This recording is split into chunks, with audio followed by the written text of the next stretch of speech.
I don't know if you noticed, but the flu is widespread in almost every state. With nearly 10 million cases, the dominant strain this season hits children the hardest. KPVI News that works for you journalist Deanne Coffin joins us now live from the newsroom with more. Deanne.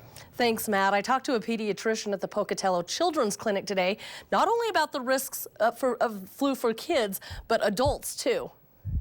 So flu got off to an early and roaring start, and it's only increasing. Dr. Laura Duty at the Pocatello Children's Clinic says they are seeing a lot of flu activity and probably haven't seen the peak of it yet. She says kids in general are around germs at school where it can easily get spread around. Especially younger kids or kids with any other coexisting medical problems, they definitely are going to be at increased risk for the flu itself, but also for the complications that can come from the flu. The CDC reports an estimated 9.7 million flu cases in the United States this season. It hits you hard right from the get-go.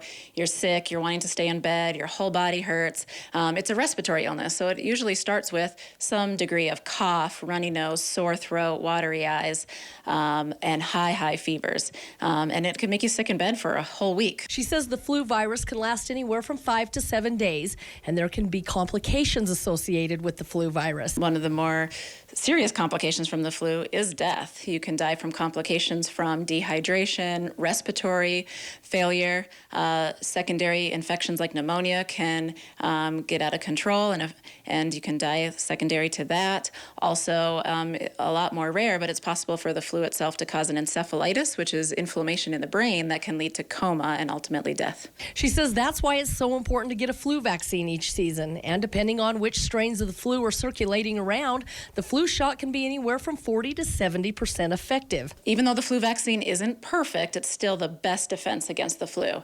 Influenza virus is so sneaky. It can mutate, it can change. There's different strains, and that can vary from year to year. And that's why the flu vaccine needs to be given every year, so that it can cover for different strains, also to give you more long-standing protection against the flu, and also to protect against any of new or upcoming strains.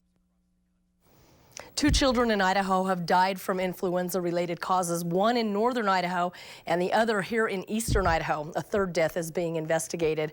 Experts say the flu season generally goes from November to April and peaks around February. Reporting live in the newsroom, I'm Deanne Coffin, KPVI News that works for you.